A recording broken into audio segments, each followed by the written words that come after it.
Kristin Capp talks about the other goals that she had for the project in Wellpinit. One would definitely be the possibility to teach the darkroom process to these students. And that's not an easy undertaking when the school doesn't have a darkroom currently. But fortunately, we were able to organize through the Northwest Museum of Arts and Culture the possibility of bi-monthly field trips, which was an incredible undertaking and I think successful. I think that the students, they are hungry now for the possibility of a darkroom, and we've been talking about that in class. Comes up all the time, and when we talk about it, I can sense that they want that. And if there is one area that I think was a weak point, it was not allowing them, not providing somehow more access, free access to darkroom time. It's like giving an artist a paintbrush and a palette and saying, well, you don't get your canvas until 2 weeks from now. That was one goal, was to teach this traditional black and white silver process. And the other goal was to introduce the photography book as an idea of a way to organize one's work. And I have to say, the students are very interested in photography books. They responded to work that was in the book form much more than as a slide presentation, for example, or looking at prints on a table. They were excited by the book. And one goal that I would have for a future project of this kind would be to work in class on putting together small books for each of the students. I think that would be very exciting for them, whether it involved actual photographs, the actual silver prints being put into a book, and working with them to sequence and lay out and include writing as a very specific project that one could do for a period of time like this. Another goal of this project was for the students of Wellpinit to have some connection with the collections and archives at the Northwest Museum of Arts and Culture. Later in the interview, Kristin talks about whether that goal was met. Well, it's interesting. I have had that conversation with a number of people in the last few weeks, because the idea of the question always comes to mind, and I've asked most of the students one-on-one, if they feel close to tradition. Some say outright that they don't, and others say they do because of one or both parents being interested in that.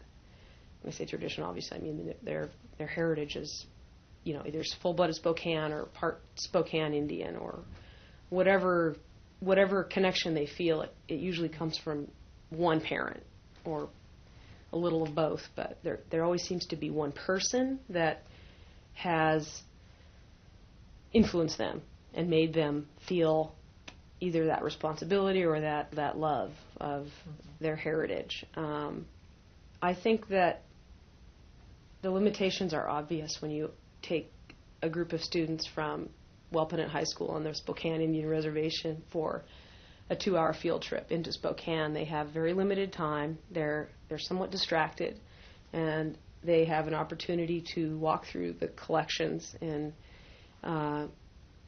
they may not appear to be interested or even admit to having enjoyed it, but the fact that they had that connection is important. And in that same way, I think that even if they reject photography at the outset, there was still the introduction of a language and a different portal to look through, or a portal that takes them to where they came from.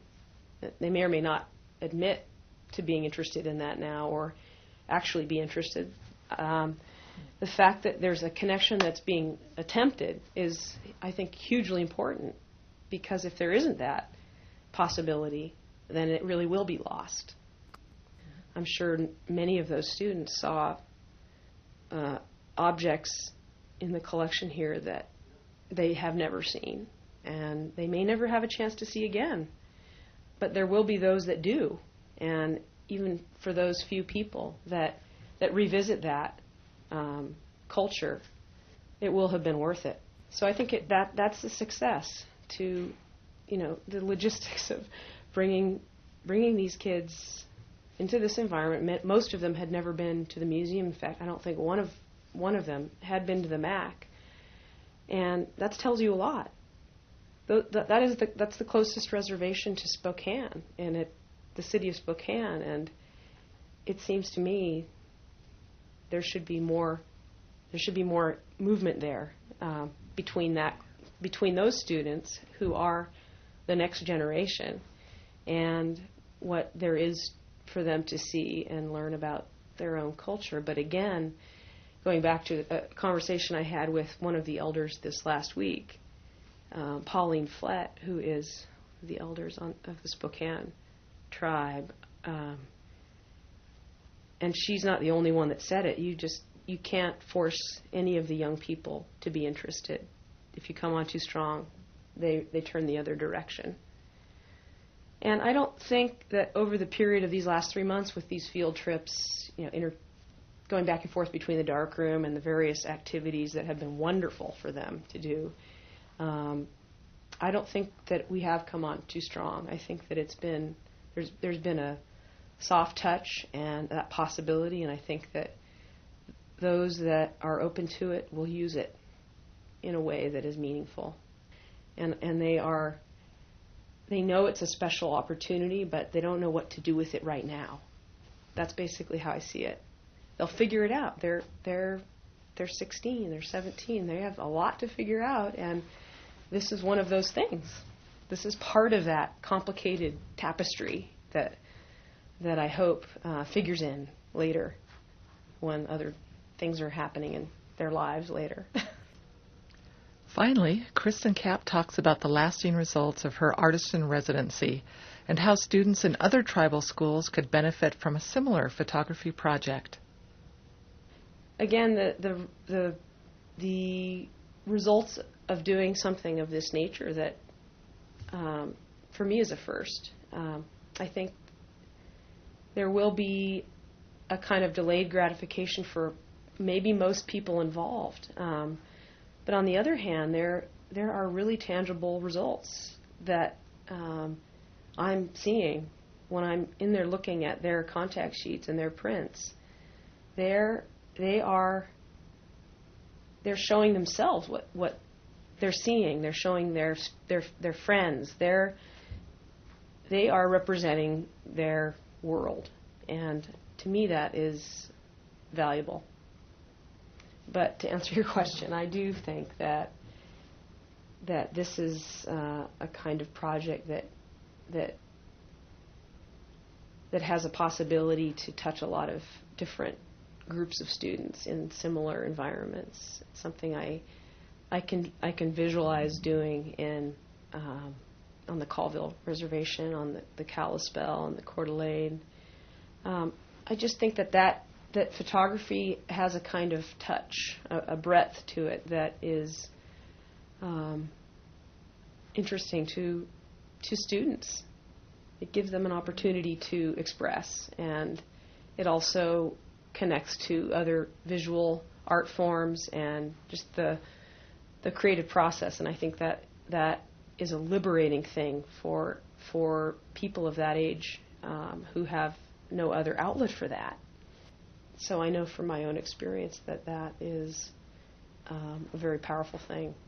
Yeah. What I feel about the initial idea to teach photography to a group of students at the Wellpinit High School, I feel that idea worked. I basically feel that the different facets of this project have been successful, and I hope that several of the students will be able to use information and the skills, the technique that we went over later in life, and it's worked in a way that it's made me think about doing it again, which tells me that that there is a kind of momentum that's generated in when something feels like it's working. You've been listening to an interview with photographer Kristin Capp as she talks about her 3-month artist-in-residency project on the Spokane Reservation in Wellpinit, Washington, the spring of 2007. This has been a podcast by the Northwest Museum of Arts and Culture.